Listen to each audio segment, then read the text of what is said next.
Baik Bapak Ibu sekalian yang berbahagia, bagaimana kabarnya Bapak Ibu? Sehat semua?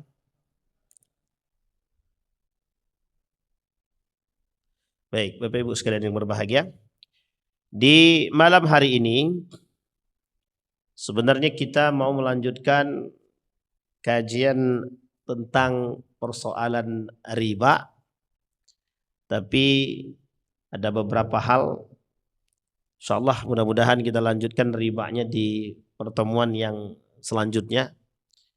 Malam hari ini kita ingin belajar bersama tentang satu ayat dalam Al-Quran yang menjadi poin penting bagi bentuk keimanan seseorang. Yang Allah sebutkan dalam Al-Quran, kata Allah dalam Al-Quran, atau Allah berfirman, wal takum minkum ummatun yad'una ilal khair wa ya'muruna bil ma'ruf wa yanhauna 'anil munkar wa ulaika humul muflihun. Kata Allah dalam Al-Quran, wal takum minkum ummatun yad'una ilal khair.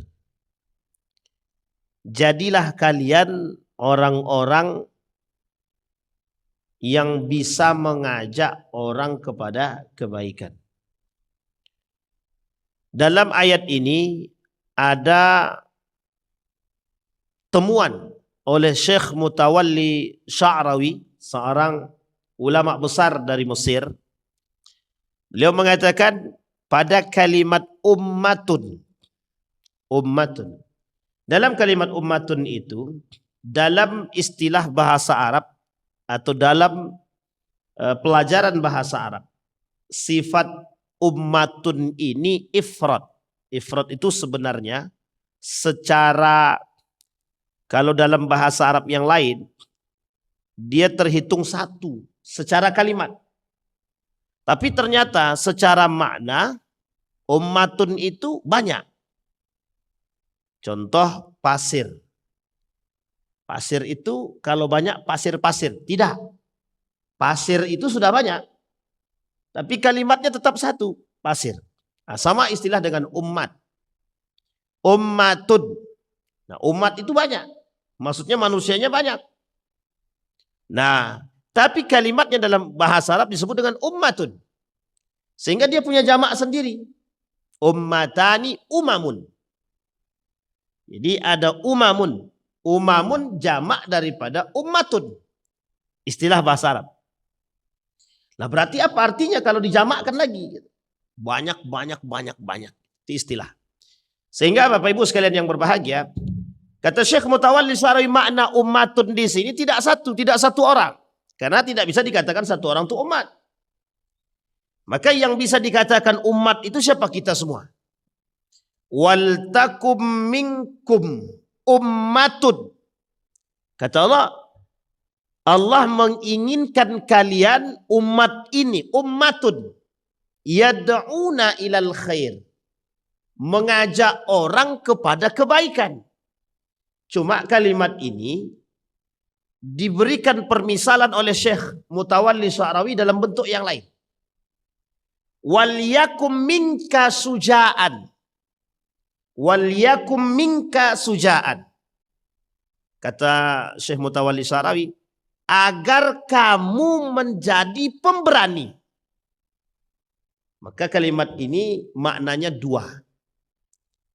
Kita dalam istilah kalimat yang kedua tadi, wal yakum minka suja'an, kalian dituntut untuk menjadi orang yang pemberani. Sekarang kita balikkan pada kalimat yang tadi pertama yang dalam Al-Quran. Wal takum minkum. Kata Allah, agar kalian menjadi umat. Yad'una ilal khair. Makna dalam kalimat ini dua. Mengajak kepada kebaikan, maknanya dua. Satu, kita dituntut oleh Allah untuk mengajak manusia kepada kebaikan. Makna yang kedua, jangan ajak orang sebelum engkau jadi baik. Sejalan dengan makna pada kalimat yang permisalan yang dikasih contoh oleh Syekh Mutawalli Sya'rawi. Wal yakum minka suja'an. Agar kalian menjadi pemberani. Maksudnya apa? Anda harus pemberani. Lah sama dengan ayat yang tadi. Wal takum minkum ummatun, agar kalian menjadi umat yad'una ilal khair. Kata Syekh Mutawalli Sya'rawi, maknanya dua. Sebelum Anda mengajak orang kepada kebaikan, Anda harus baik. Sampai di sini bisa dipahami Bapak Ibu ya? Anda harus baik.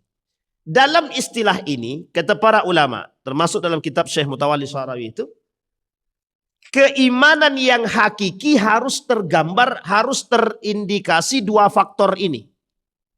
Yang Allah sebutkan dalam ayat ini. Yad'una ilal mab wa ya'muruna bil ma'ruf wa yanhauna 'anil munkar. Memerintahkan orang kepada perbuatan yang ma'ruf, yang baik, dan mencegah setiap orang melakukan perbuatan mungkar. Dua hal. Ternyata kata para ulama, dua ini tidak bisa dipisah.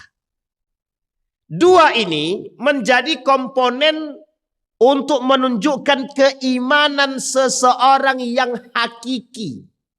Apakah dia ya'muruna bil ma'ruf atau yanhauna 'anil munkar? Atau dia cuma melakukan al-amru bil ma'ruf tapi tidak an-nahyu 'anil munkar? Atau dia an-nahyu 'anil munkar tapi tidak al-amru bil ma'ruf? Kata Imam Syekh Mutawalli Sya'rawi, wajib dua-duanya ada dalam diri seorang mukmin. Ini yang berat, Pak. Yang berat itu di situ. Kalau cuma mengajak kepada kebaikan mungkin bisa. Maka kalimatnya kata Allah, wal takum. Kalimat ini menjadi perintah bagi mereka.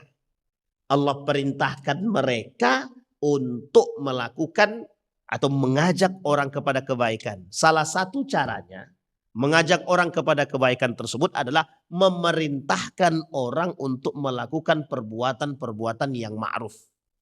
Baik, apa contohnya perbuatan-perbuatan yang ma'ruf, yang baik? Kita perintahkan orang untuk sholat, kita perintahkan orang untuk berakhlak mulia. Sekarang kita coba lihat Bapak Ibu. Kondisi kalau kita berbicara al-amru bil ma'ruf, kita ambil poinnya al-akhlakul karimah. Hukum memerintahkan manusia untuk berakhlak mulia. Apa hukumnya Bapak Ibu? Apa hukumnya memerintahkan orang untuk berakhlak mulia? Apa hukumnya mengajak dan meminta orang untuk berakhlak mulia? Apa hukumnya? Wajib. Tidak ada istilah sunnah di sini. Ini poin penting untuk kita pahami. Jadi tidak ada istilah di dalam pemahaman kita hari-hari itu mengajak orang kepada kebaikan itu urusan fulani bin fulan, tak ada. Jadi tidak ada istilah mengajak orang ke masjid itu urusan ustadz, tak ada. Urusan dai tidak ada. Urusan ulama tidak ada. Urusan umara tidak ada. Tapi urusan siapa? Ummatun. Semua umat. Ini poin pentingnya. Karena kondisi kita hari ini merujuk kepada problem terbesar. Seorang profesor bernama Said Naqib Al-Attas. Said Naqib Al-Attas dalam persoalan, dalam menuliskan buku, judulnya adalah Loss of Adab. Dia menuliskan buku, salah satu poin yang dituliskan beliau itu adalah loss of adab. Hilangnya akhlak, hilangnya adab, hilangnya moral, hilangnya etik. Ternyata kalimat ini tidak sesederhana itu secara makna. Kita boleh cek sekarang. Dalam aturan pendidikan, dalam aturan manapun, degradasi moral, menurutnya moral akhlak itu hari ini kita temukan. Betapa mudahnya kita temukan orang-orang tidak berakhlak, tidak beradab, tidak beretik, tidak bermoral. Itu mudah kita temukan. Tak perlu jauh. Kita bisa temukan di sekeliling kita. Al-amru bil ma'ruf. Sekarang kita katakan, mengapa ada orang, kita ambil contoh, mengapa ada murid menabrak gurunya? Ini poin penting. Mengapa ada murid tidak berakhlak kepada gurunya? Guru sedang ngajar, murid tersebut diangkatnya kaki di atas meja. Apa alasannya? Dan apa sebab? Oh, itu orang tuanya kurang ajar itu. Oh, itu gurunya nggak tegas itu dan lain sebagainya. Poin ini nggak bisa kita salahkan secara utuh kepada orang tua, kepada guru dan lain sebagainya. Tapi kita perlu tahu apa sebab degradasi moral. Dari sekian banyak problem kita bisa kerucutin. Dari sekian banyak masalah, dari sekian banyak penyebab, coba kita rujuk pada poin yang paling sakral. Seberapa kalau bahasa anak zaman sekarang, seberapa care kita terhadap mereka. Seberapa care itu apa? Seberapa perhatiannya kita terhadap mereka. Misal contoh. Ini kita temukan. Ada penjual warung. Ada warung. Di warung itu dia jual, anggaplah jualan sembako. Tapi dia sediakan meja dan wifi. Ketika disediakan wifi, orang-orang nongkrong di situ sambil minum, beli minuman di situ. Baik. Dalam kondisi itu, dia sedang menyediakan tempat. Bagus enggak kalau dia menyediakan tempat untuk beristirahat? Bagus. Tapi masalahnya adalah dalam kondisi seperti itu dia juga menyediakan batu domino. Dia juga menyediakan minuman-minuman yang lain. Paling unik lagi, dia memberikan ruang kepada mereka untuk saling mohon maaf, melontarkan perkataan-perkataan yang tidak benar antara satu dengan yang lain. Yang keempat, mereka bermain game online, judi online sampai jam 1 malam di tempat tersebut. Sementara warung itu berada di sekitar masyarakat. Pertanyaannya adalah, apakah perbuatan mereka yang duduk di situ dibenarkan? Tidak dibenarkan. Pertanyaannya, kalau tidak dibenarkan, siapa orang pertama yang punya tanggung jawab untuk mengingatkan? Yang punya warung. Sekarang pertanyaannya, yang punya warung dilema enggak? Diusir salah, enggak diusir salah.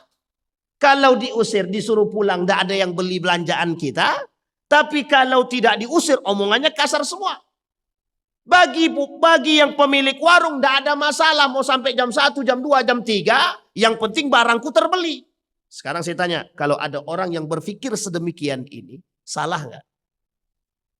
Salah nggak? Salah. Kenapa? Just think about himself. Mereka hanya berpikir tentang diri mereka sendiri. Pernahkah dia berpikir bobroknya akhlak dan moral anak-anak yang duduk di sini? Enggak pernah dia pikir. Yang dia pikir adalah warungku terjual, barang-barang yang di sini habis, aku bisa beli yang lain, kemudian aku dapatkan keuntungan. Tanpa berpikir akan dampak negatif yang dia sediakan begitu besar. Moral yang rusak, kalimat yang tidak tertata, ucapan-ucapan kalimat kotor yang terucap. Justru dia memberikan ladang kepada mereka, ladang kemaksiatan. Bermain judi online, disediakan wifi-nya. Itu salah satu penyebab yang hari ini bisa kita temukan, acuhnya atau tidak care-nya setiap orang terhadap rusaknya atau runtuhnya moral tersebut. Yang kedua, contoh. Ada orang perhatian. Begitulah Ustaz. Kami sudah bilang jangan kalian mencarut, jangan kalian mencaci maki, jangan kalian sampai malam. Tapi mereka nggak mau patuh Pak Ustaz. Artinya apa? Perhatiannya kurang.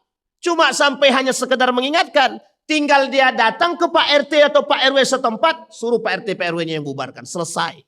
Bubar. Ini poin Pak. Poin. Makanya bahasanya seberapa care.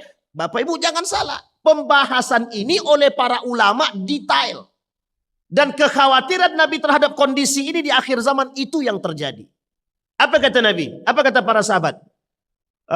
Alaysa ma'ana hina idzin uquluna. Tidakkah ketika itu kami memiliki akal? Dijawab sama Nabi. Tuntaza'u minkum. Akal yang kalian punya pada masa itu kata Nabi hilang. Turun. Hilang semua kata Nabi. Ini Nabi memberikan isyarat kepada kita. Betapa ketika itu akal yang sehat tak lagi dibutuhkan pada masa itu. Bapak Ibu, kondisi itu kita alami hari ini. Kita alami hari ini. Betapa akal yang sehat itu sekarang sedang dikuras, sedang digugat agar menjadi tidak sehat. Kelak yang tidak sehat menjadi sehat, yang sehat menjadi tidak. Yang tidak sehat menjadi sehat, yang sehat menjadi tidak sehat. Artinya apa?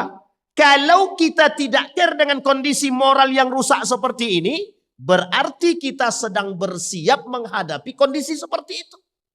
Artinya, kelak sesuatu yang kita anggap tabu, hari akhir, di akhir zaman, kita anggap itu biasa. Kita ambil contoh. Dulu, mencarut itu di telinga orang tua, termasuk mungkin Bapak Ibu nih, mesti kalimat mencarut itu sangat aneh sekali. Apalagi sampai membawa nama binatang kan.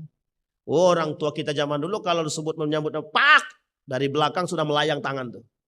Berdarah. Sekarang hampir di setiap perkumpulan kalimat itu dan beberapa nama-nama anggota binatang itu masuk semua. Padahal binatangnya nggak ada, tapi diucapin Pak. Ini moral, ini adab, ini akhlak. Degradasi. Yang paling besar sebabnya adalah kita tidak care, kita nggak punya perhatian terhadap itu. Coba bayangkan, mohon maaf ya, di masjid. Yang marah tidak satu orang, yang marah satu masjid. Semua jamaah marah. Ketika ada anak, misal ada anak-anak yang mencarut dalam masjid. Semua orang yang di dalam masjid memberikan peringatan. Kira-kira besok diulangnya enggak? Enggak. Segan dia karena semua orang yang mengingatkan. Tapi kalau mohon maaf dia berbuat salah tapi kita tidak ada yang memberitahu, tidak ada yang menegur. Apalagi kalau yang menegur itu tidak ada kaitannya dengan pengurus masjid. Dia bukan pengurus masjid, dia bukan orang terpandang, dia tiba-tiba mengingatkan, didengarin enggak tuh? Enggak akan didengarin. Ini yang kejadian. Ini yang sederhana Pak, yang sederhana. Maka kata Nabi, mengajak orang kepada kebaikan itu adalah bagian daripada perhatian. Sekarang kita lihat. Kita lihat hadis Nabi. Kata Nabi dalam hadisnya, ad-din an-nasihah. Agama adalah nasihat. Ditanya oleh sahabat Nabi, untuk siapa? Liman. Lillahi, bagi Allah. Wali kitabihi, bagi kitab-kitabnya Allah. Wali rasulihi, bagi rasulnya. Wali a'immatil mursalin, bagi para pemimpin, para imam, para ulama, para pejabat-pejabat.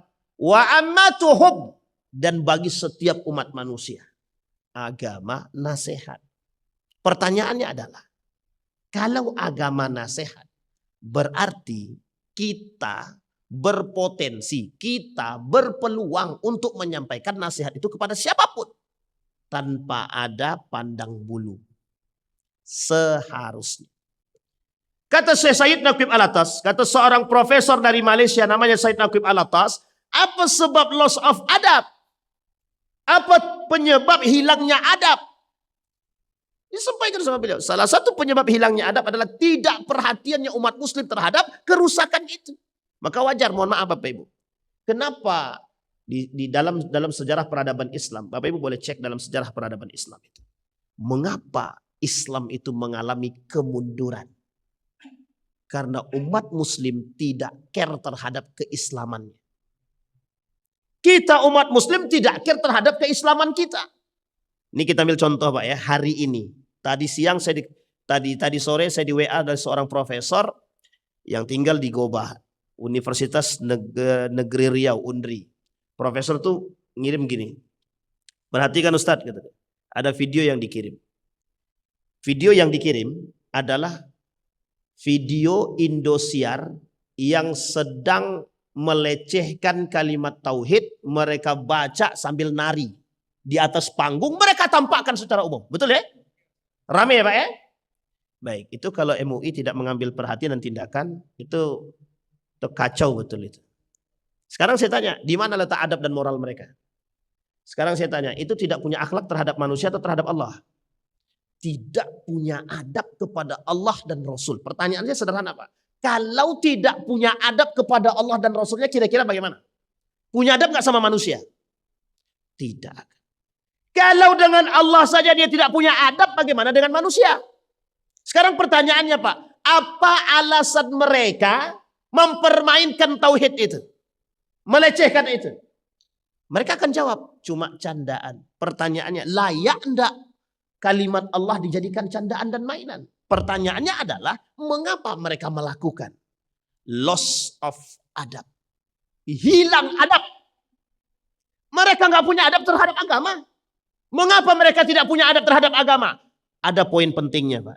Tidak bisa disalahkan mereka secara utuh. Kita umat muslim tidak pernah perhatian terhadap persoalan demikian. Sehingga kalau seandainya kemungkaran seperti itu merajalela, yaitu dampak daripada kediaman kita. Dampak daripada diamnya umat muslim terhadap kekacauan. Jadi ini poin Pak. Kita tidak bisa salahkan siapapun.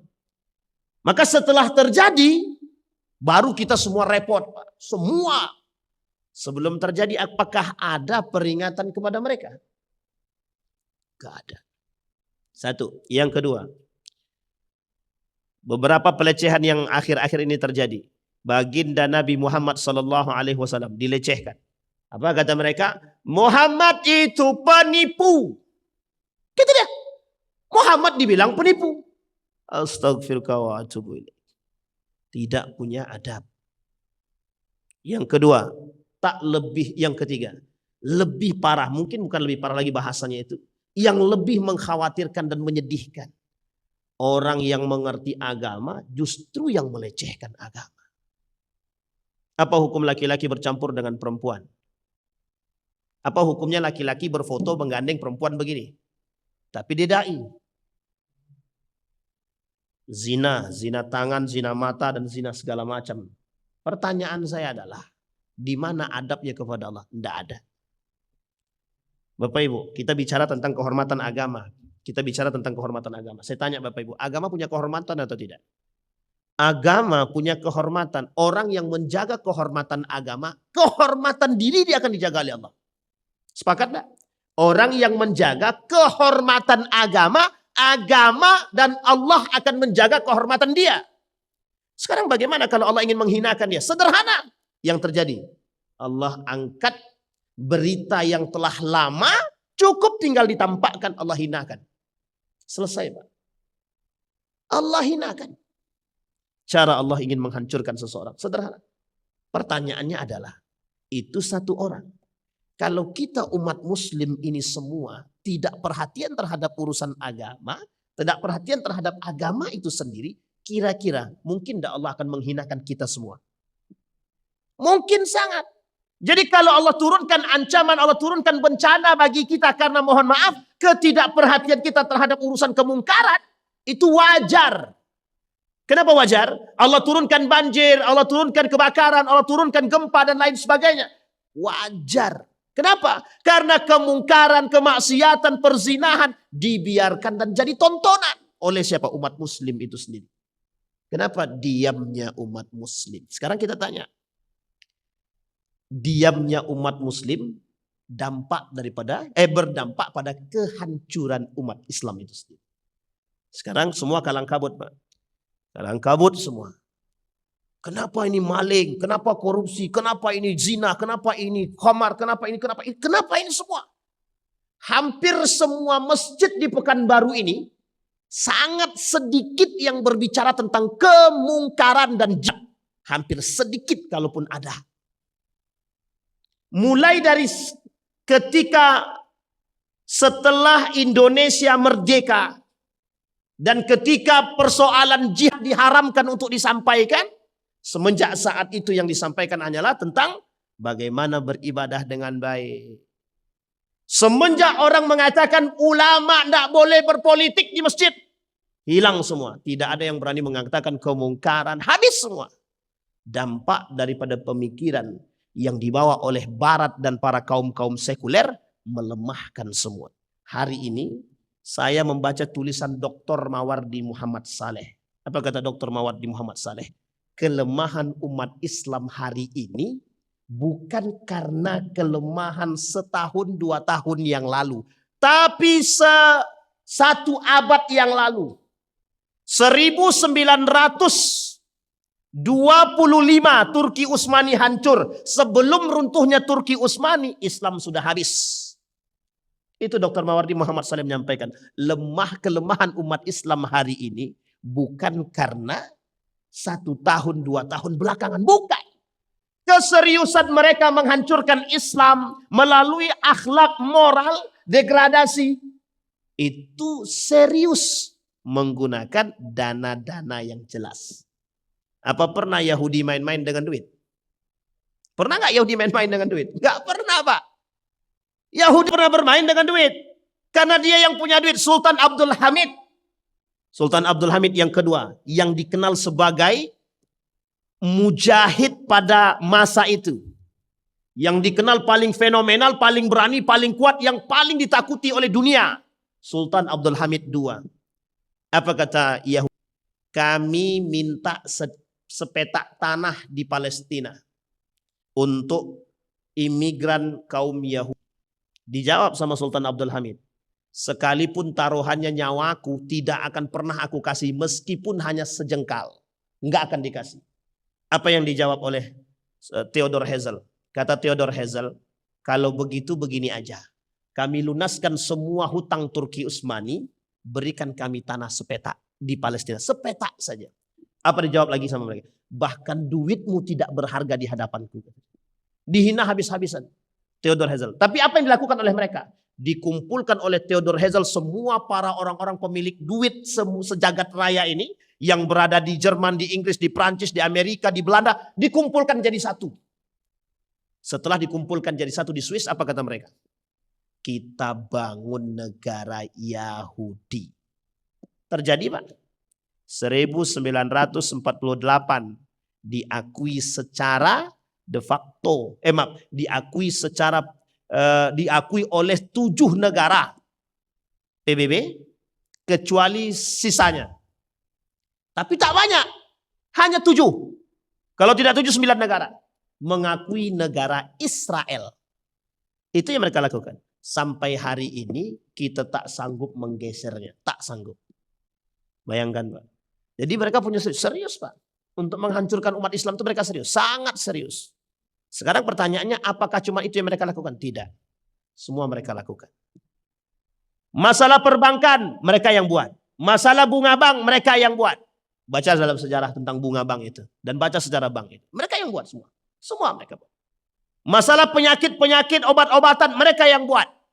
Masalah, mohon maaf, pasar saham, mereka yang buat. Semua mereka yang main. Dunia pendidikan mereka yang rusak. Masalah ekonomi mereka yang rusak. Semua mereka pegang. Apa kata mereka? Kami punya duit. Kata Theodor Herzl kepada Sultan Abdul Hamid dalam menakuti Sultan Abdul Hamid. Kami punya duit.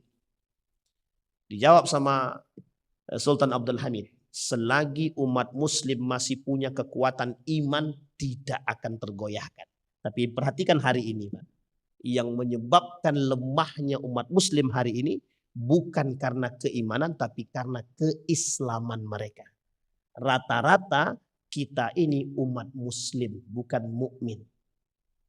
Nah, kunci mukmin tadi 2. Amiruna bil ma'ruf, memerintahkan orang melakukan perbuatan yang ma'ruf. Yang kedua yang paling berat, an-nahyu 'anil munkar. Kata Syekh Mutawalli Sya'rawi, an-nahyu 'anil munkar ada 2. Makna an-nahyu 'anil munkar, mencegah perbuatan keji dari munkar itu ada 2 kata dia. 1, meyakinkan bahwa diri kita tidak melakukan kemungkaran. Alla takunu min fa'ilil munkar, jangan sampai kalian yang melakukan kemungkaran. Yang kedua, kata Syekh Mutawalli Sya'rawi, memaknai ayat tersebut mencegah orang lain melakukan kemungkaran. Sehingga dua-dua ini kata ulama kita, kata Syekh Mutawalli Sya'rawi, ini menjadi wujud keimanan yang hakiki. Nah sekarang, kalau ada orang yang hanya perhatian pada diri dia sendiri, berimankah dia? Tidak beriman, kata Syekh Mutawalli Sya'rawi. Kata Syekh Mutawalli Sya'rawi, orang yang hanya perhatian pada diri dia, sholatnya dia perhatikan, duhanya dia jalankan, tahajudnya dia jalankan, sedekahnya dia jalankan, tapi tidak mengajak orang kepada kebaikan. Tidak mengajak orang kepada, tidak memerintahkan orang kepada yang ma'ruf, dan tidak mencegah kemungkaran, la yu'min. Mereka tidak beriman. Berat enggak atau berat? Berat apa tidak? Sekarang kalau kita tahu berarti kita punya beban sekarang. Beban kita apa? Setiap ada kemungkaran kita wajib yang kita nampak. Ada kemungkaran yang kita nampak wajib kita tegur. Wajib kita nasihati. Wajib. Berarti mengajak orang kepada sholat wajib. Mengajak orang berangkat ke masjid wajib. Jadi kalau seandainya wajib Ustaz, tidak kami lakukan berdosa dong. Kalau sama sekali tidak melakukan berdosa. Tapi Ustaz sudah kami ajak, dia tak mau ke masjid, apa caranya? Itu tak urusan kita lagi. Itu urusan Allah lagi sudah. Jadi pahami Bapak Ibu ya. Ini poin penting nih Bapak Ibu, poin penting. Kenapa demikian? Sekarang kita ambil contoh. Saya tidak sedang dalam memuji Bapak Ibu. Tapi kita perlu karakter seperti teman-teman jamaah tablik hari ini. Dulu kita punya namanya F. Yang setiap ada masalah, kemungkaran, kemaksiatan, garda terdepan mereka. Dibubarkan kan? Dibubarkan. Di mana ada diskotik yang ada mirasnya, habis Pak. Pertanyaannya sederhana. Kok kita yang mayoritas lebih banyak daripada F, kok kita nggak berani? Mereka yang minoritas, kenapa berani? Karena mereka bersama, kita terpecah. Ketika kita mau maju, kawan kita bilang, capek-capekin badan, ntar juga hancur sendiri. Bisa dipahami Pak? Justru di tengah umat muslim banyak pengkhianatnya. Banyak pengkhianatnya. Kita mau meruntuhkan, datang mereka. Alah enggak usah. Rupanya mereka dapat bagian. Paham sampai di sini Bapak Ibu? Ketika ada orang yang punya diskotik. Mereka punya duit dari hasil diskotik, mirasnya, jualan mirasnya, perjudiannya. Mereka punya duit. Ketika ada orang yang ingin meruntuhkan itu, dia kasih duit. Ini pengkhianat namanya. Jika muslim dia, yang kita ajak untuk memerangi kemungkaran itu, dan dia mengambil bagian daripada duit tersebut sehingga dia tak mampu berbicara, pengkhianat. Pengkhianat. Jadi kalau ada umat muslim yang ketika Nabi Muhammad SAW, yang ketika Allah dan Rasulnya, yang ketika agama dilecehkan, Al-Quran dilecehkan, mereka hanya diam, pengkhianat dia. Pengkhianat. Apalagi mohon maaf kalau mereka menerima. Justru mohon maaf ini kejadian Pak. Pernah terjadi pada Prancis, Charles Hebdo. Ada yang membuat karikatur Nabi. Dia buat ini sunnah. Nabi sedang berzina. Disebutnya sunnah. Dibuatnya karikatur Nabi sedang melakukan hubungan badan. Ditulisnya di bawah itu sunnah. Dalam ngejek Nabi. Ngejek Nabi. Tidak jauh berbeda dengan apa yang dilakukan oleh, mohon maaf, tidak jauh berbeda yang dilakukan oleh Indosiar. Itu pelecehan banget itu, pelecehan. Yang Prancis saja yang dia lecehkan Nabi Muhammad. Ini Indosiar yang dilecehkannya Tuhan langsung. Itu kalau nggak diboikot tuh kacau itu. Kalau perlu dikasih sanksi yang berat itu. Indosiar itu. Kalau perlu tutup sekali. Kasihan ibu-ibu kan. Karena ada dangdut kami di situ Ustaz kata dia. Nggak usah ditonton lagi. Nggak usah ditonton itu. Nggak bermoral, nggak beradab. Bapak Ibu perhatikan, mohon maaf ya. Bedanya orang dangdut dulu dengan sekarang apa? Dangdut dulu pakaiannya masih tertutup. Pakaian sekarang, dangdut sekarang, hancur-hancuran. Kalau bisa nggak pakai baju dia. Kalau bisa ya, cuma nggak bisa. Kembali kepada istilah Charles Hebdo tadi. Charles Hebdo. Ketika Charles Hebdo itu menghina baginda Nabi, dikejar Pak oleh muslim-muslim yang ada di Prancis, dikejar Pak. Sampai dihabisin tuh kantor-kantornya. Ada umat muslim di Indonesia. Apa kata mereka? Enggak usahlah ikut campur, itu urusan mereka. Toh mereka juga akan mendapatkan hukumannya sendiri. Pantas enggak bagi seorang muslim berbicara demikian? Enggak pantas. Tapi kalau muslim pantas, mukmin enggak pantas. Kenapa demikian? Karena bagi seorang muslim itu biasa. Maka bedanya muslim dengan mukmin dari sini kelihatan Pak. Orang mukmin cinta dia kepada Allah, beriman dia kepada Allah dan Rasulnya. Jadi ketika Allahnya dihinakan, ketika agamanya dihinakan, ketika Rasulullah dihinakan, mesti ada respon, pasti ada respon. Kita ambil contoh, Indosiar melecehkan tauhid, umat muslim merespon. Berarti ada getaran iman. Lah tapi mohon maaf jika ada umat muslim yang biasa-biasa saja, itu tidak pelecehan tuh, itu hanya sekedar namanya aja hanya sekedar bercanda. Coba bayangkan. Sampai di sini bisa dipahami Bapak Ibu. Ini yang disebut dengan kemungkaran. Andai kata Indosiar ini besok tidak diberikan peringatan, seperti yang terjadi kepada dengan Trans 7, nggak dikasih peringatan. Bayangkan, ini dampak Pak, dampak daripada mohon maaf Trans 7 tidak dikasih sanksi, tidak diapa-apakan, Indosiar ngikut. Besok TV-TV yang lain ngikut. Melecehkan umat Islam. Trans 7 melecehkan pesantren. Itu Trans 7. Indosiar melecehkan tauhid. Besok siapa lagi yang melecehkan oleh mereka semua? Banyak Pak. Begitulah kondisi. Kenapa? Diamnya umat muslim. Makanya mohon maaf Bapak Ibu. Kenapa korupsi ini terus berjalan lancar? Zinah berjalan lancar. Andai kata Majelis Ulama Indonesia kita punya peran besar dan bisa mengambil sikap sendiri dan mengambil sanksi sendiri, selesai Pak. Korupsi misalkan, kita kembalikan kepada hukum Islam misalkan. Orang yang maling potong tangan, besok nggak ada yang maling Pak, nggak ada yang maling. Orang zinah diusir dari tempat, nggak ada yang zinah lagi Pak. Diusir Pak. Sekarang orang zinah kita tampung Pak. Kita nikahkan, setelah kita nikahkan punya cucu, bahagia kita. Padahal cucunya mohon maaf anaknya hasil zina. Nggak ada masalah dengan anaknya betul. Tapi orang tuanya tidak berhak untuk tinggal di kampung itu Pak. Orang yang berzina Pak, dua hukumannya. Selain dirajam, diusir dari kampung itu Pak. Diusir. Tapi itu kan dalam Islam Pak Ustaz. Tidak di sini Pak Ustaz. Benar dalam Islam. Tapi kalau kita terapkan, setidaknya ada kampung yang mau menerapkan, kira-kira kampung tersebut ada nggak pelaku zinahnya di situ? Nggak akan ada Pak. Yang ketiga, ribawi. Pelaku riba di negara kita nih bukan sedikit, semua. Mayoritas manusia sekarang itu bermain dengan riba. Maka disebutkan ada seorang Gesell namanya, penulis buku. Apa beliau kata? Riba sekarang internasional. Riba sekarang riba global. Tidak ada lagi riba biasa. Siapa pemain yang utama? Yahudi Pak. Mereka orang pertama yang membuat ribawi itu. Sekarang dinikmati oleh siapa? Semua dunia menikmati Pak. Baik negara Arab maupun non-Arab. Semua. Baik negara Islam maupun non-Islam. Semua menikmati. Ini permainan Pak. Maka mohon maaf Bapak Ibu sekalian berbahagia. Saya menyambut satu. Majelis Ulama Indonesia dalam Rakornas mereka kemarin. Itu mengusung tema yang sangat bagus.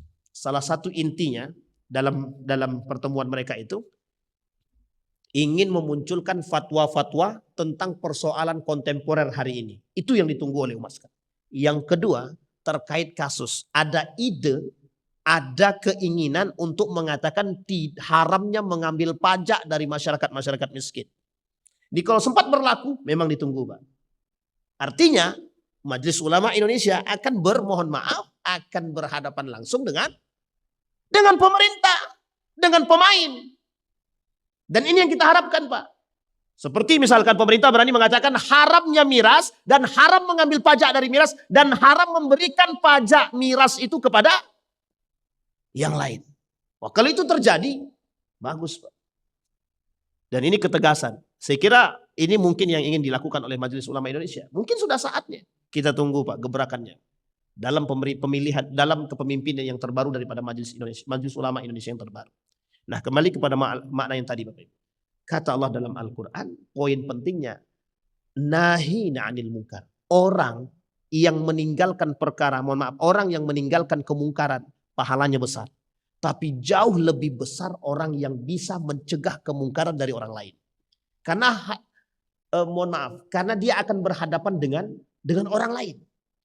Dan dia akan, mohon maaf, dalam kondisi diri dia antara aman dan tidak aman. Kita ambil contoh. Begal. Ada begal, kita tahan begal. Berarti kan dia mencegah daripada kemungkaran. Mati begal tuh. Kira-kira dalam Islam bagaimana hukumnya? Tak sengaja pembegal itu mati di tangan orang yang mempertahankan itu. Apa hukumnya Pak dalam Islam? Dosa kah? Tidak. Justru orang yang menjaga. Mohon maaf Bapak Ibu ya. Kita nih umat muslim ini, umat mukmin ini wajib menjaga harta kita, diri kita, keluarga kita, kehormatan kita dan agama kita. Wajib, hukumnya wajib. Wajib. Jadi kalau ada orang maling masuk rumah kita dan kita menjaga, tak sengaja orang itu mati, kita nggak berdosa, dalam agama nggak berdosa. Mungkin dalam undang-undang kita aja yang salah. Kayak anak kecil, Ada anak yang masuk penjara 8 tahun, divonis 8 tahun gara-gara membunuh orang yang mengganggu ibunya. Itu ibu kandungnya diganggu oleh preman, kemudian tak sengaja terbunuh orang tersebut. Anak tadi di penjara 8 tahun. 8 tahun menjaga harta, menjaga kehormatan keluarga, menjaga orang tua, menjaga jiwa. 8 tahun penjara. Yang di Jogja, dibegal, salah satu di antara pebegal ini mati di tangan pemuda tersebut yang membunuh masuk penjara. Coba bayangkan. Ini sudah bertolak belakang, Pak, daripada aturan agama kita. Bertolak belakang.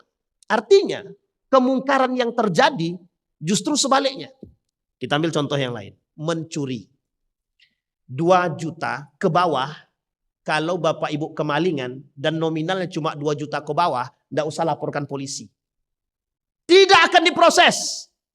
Dan kalaupun diproses besok sudah keluar, Pak. 2 juta ke bawah. Sekarang saya tanya bapak ibu, diapain bagus itu? Ini kejadian Pak di Pelalawan sana.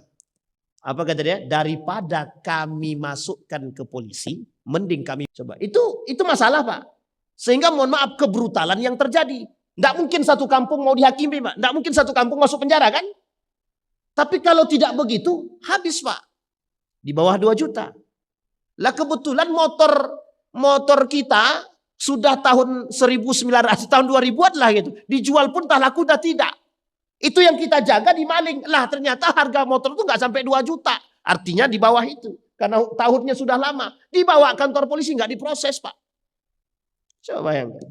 Sama istilahnya, suap di bawah 100.000 tidak suap. Di atas 100.000 baru suap. Artinya apa? Kita umat muslim disuruh mengaminkan perbuatan yang mohon maaf bertolak belakang dengan agama. Kita disuruh maling, tidak apa-apa maling. Di bawah 2 juta nggak apa-apa. Karena nggak masuk penjara juga. Tidak apa-apa suap, kan di bawah 100.000. Di bawah 100.000 tidak suap. Berarti kalau 100.000 pas atau 99.000 tidak suap. Kita disuruh mengaminkan perbuatan yang mohon maaf abnormal. Ini yang disebut dengan tidak bermoral, tidak berakhlak, dan tidak beradab.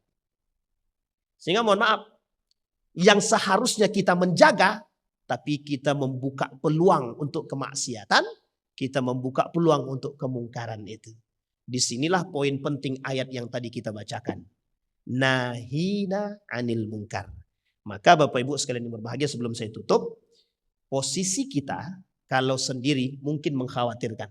Tapi kalau kita berjamaah dan bersama menghadapi kemungkaran itu, mesti kita kuat. Ibarat lidi, 1 batang lemah, tapi kalau 10, 20 sampai ke atas 30 lidi, mesti sampah-sampah itu mudah kita bersihkan. Setidaknya kita mencoba memulai dari sekarang untuk bersama. Maka kata Nabi di akhir zaman, berjamaahlah untuk berbuat baik dan mencegah kepada kemungkaran. Mudah-mudahan ayat ini bisa menjadi nasihat bagi kita. Mudah-mudahan ayat ini bisa menambah semangat kita untuk tetap istiqamah. Fa'tabiru ya ulil absar la'allakum tuflihun. Assalamualaikum warahmatullahi wabarakatuh.